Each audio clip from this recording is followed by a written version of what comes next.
আছে তার বাড়ির ছিল যে ছনকলা, তার নাম হইল শোভা মজুমদার। আচ্ছা। তো রাত্র অনুমানিক 2টা বাজে এখানে আয়া কইতাছে সিকিউরিটি কই তোমরা বেতন পুলি ভাইতাছ, লোক টুক নাই, ডাইতে তিরে পাই না। এই কইয়াছিল ইহান পর্যন্ত আইসে আয়াছিল ম্যাডাম ঘরের ভিতরে বয়ে দিয়েছে তারা দুটি, তারা অত্যাচার অশ্লীল ভাষা বাহাবাদ্য। কয়জন ছিল এরা?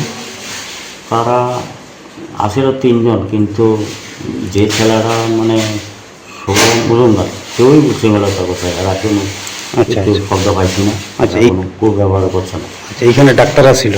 আসিল ডাক্তার আসিল, আচ্ছা। ডাক্তার আসিল। আচ্ছা। হ্যাঁ, তারপরে দিয়া পুলিশ কোন সময় আসে, তার কোন সময় ধরে নিছে।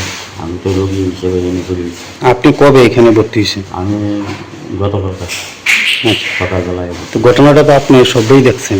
দেখছি। আচ্ছা, আপনার নাম কি? আমার নাম বিরান রসুল্লা দাস। কোন জায়গাতে বাড়ি আপনার? চামাগুড়া। এই হসপিটালটার নাম কি?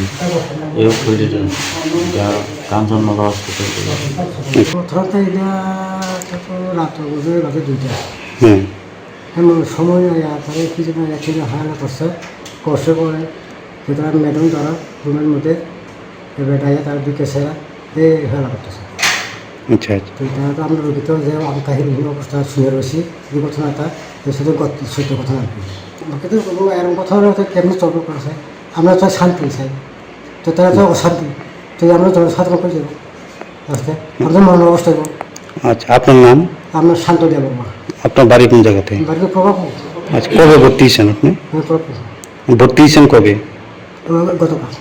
রোগী হিসেবে কমু যে এই হসপিটালে যাতে সিকিউরিটি গার্ডটা আরও শক্তিশালী হয়, মানুষ যখন পরিষেবা লেগে আইব, এই ধরনের গুন্ডা যদি আয়াসে উৎসেগুলো করে তাহলে তো হসপিটালটা নষ্ট হয়ে যাব। দেওয়া সরকারের কাছে দাবি সামু যাতে ম্যাডাম পরিষেবা দিতে পারে, এটা যাতে কীভাবে উন্নয়ন করানো যায়, গত বছরে তো বাঁচতে পারে। গত বছরে তো এরকম একটা ঘটনা হয়েছে। গত বছরে বলে বই একটা উৎসবের কথা করে গেছে, কিন্তু আতঙ্ককরণ তো অনেক পরিষেবা নষ্ট হয়ে যাবে, রোগী আইতো চাইতেন। আমরাই তো মত পাল্টাইছি যে এখানে তো আয় নিয়ে আবার কি হয়।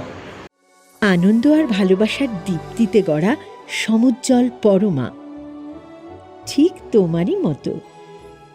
শ্যাম সুন্দর কোম্পানি জুয়েলার্স, আগরতলা, উদয়পুর, ধর্মনগর, কলকাতা।